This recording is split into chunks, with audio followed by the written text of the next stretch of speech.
안녕하세요. 대감학원 수학원장입니다. 이번에 한광여고가 시험을 봤는데요. 고1 학생들 공통수학 2 수학시험 총평 시작하겠습니다. 자, 우선 시험 범위는 도형의 방정식부터 집합까지로 다른 학교들은 큰 차이는 없었고요. 객관식이 25문항만 나오고 서술형은 1학기 때는 서술형이 있었는데 서술형이 없어지고 올 객관식으로 문제가 나왔습니다. 난이도는 보니까 중에서 중하 정도 되는 것 같아요. 부교재에서 반영이 많이 되기도 했고 학교에서 미리 알려준 문제들이 있었기 때문에 일단은 외부 문제가 조금 있었기는 했지만 중으로 한번 설정해봤습니다. 부교재는 올림포스 공통수학 2인데 제가 잘못 썼네요. 자, 부교재랑 교과서 문제가 정말 가득했습니다. 얼마나 많았냐면요.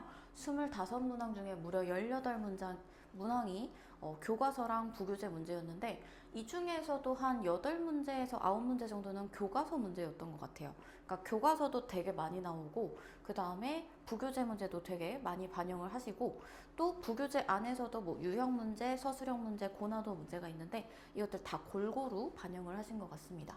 그 중에서 한 10문제 정도는 학교에서 이 문제는 나온다고 꼭 풀어보라고 하셨던 미리 짚어준 문제인데 이거는 정말 숫자 변형도 없는 똑같은 문제로 냈어요. 아니면 교집합을 합집합으로 바꾼다던가 아주 작은 차이만 있게 하고 그냥 식 자체는 숫자 변형이 아예 없었습니다. 그리고 시험 중후반에 외부 문제들 부교재랑 교과서 문제가 아닌 다른 문제들이 조금 배치가 됐어요. 그것도 그렇게 어려운 문제들은 아니었지만 그래도 중 이상의 난이도 문제들이 배치가 됐었거든요. 그래서 만약에 이제 부교재랑 교과서만 잔뜩 공부하고 시중 문제집은 전혀 공부하지 않았었다면 조금 당황스러웠을 수도 있을 것 같아요. 하지만 그 문제들 자체가 시중 문제에 좀 많이 나오는 편이기 때문에 그렇게 어려운 문제들은 아니었습니다. 다만 그래도 부교재를 위주로 공부했었다면 시간 안배가 조금 당황스럽지 않았을까. 그러니까 이제 갑자기 처음 보는 문제들 내가 안 풀었던 문제들이 갑자기 보면 당황스러울 수 있잖아요. 그래서 이제 모르는 문제가 있으면 빨리 넘어가는 식으로 시간 안배를 좀 잘 했었어야 했을 것 같습니다. 특히나 시험 중반 정도에 이제 외부 문제가 나오고 후반 정도엔 또 다시 부교재 문제가 좀 나왔어요. 그러니까 섞어서 낸 거죠. 그러다 보니까 이제 내가 아는 문제들을 빨리빨리 풀고 모르는 문제를 봐야 하는데 이제 모르는 문제가 나와서 이거를 시간을 계속 끌고 있으면은 아마 시간이 좀 부족했지 않았을까 싶습니다. 1번부터 이렇게 지금 한 10번 정도 문제까지는 학교에서 알려주신 문제들이 다 나와서 이것들은 정말 이 숫자들까지도 변형되지 않는 문제라고 보시면 돼요. 그리고 중간에 조금 첫 번째로 이제 문제를 풀면서 이게 뭐지 싶었을 만한 게 11번 문제가 될 텐데 단순히 선분의 길이 구하는 문제로 보이지만 요거를 잘 뜯어보면 내분점 문제입니다. A랑 B를 n 플러스 3 대 n 플러스 1로 내분한 점이거든요.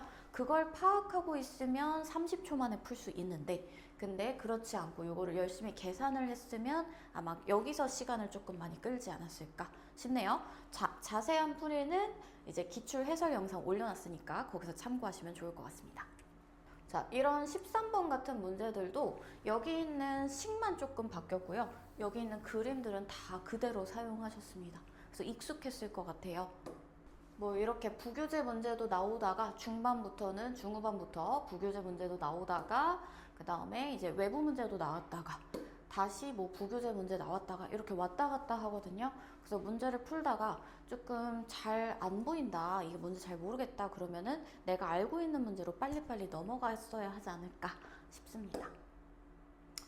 네, 요것도 외부 찾아보니까 시중 문제집에 있는 문제더라고요. 근데 요거랑 이제 비슷한 개념의 문제가 이제 평택실록에 있어서 우리 대감학원에서 시험 대비를 한 친구들은 여기서 이 문제를 풀었기 때문에 아마 요것도 수월하게 풀지 않았을까 싶습니다. 그렇게 어려운 문제는 아니었지만 개념이 약하면 조금 당황스러웠을 수 있을 것 같아요.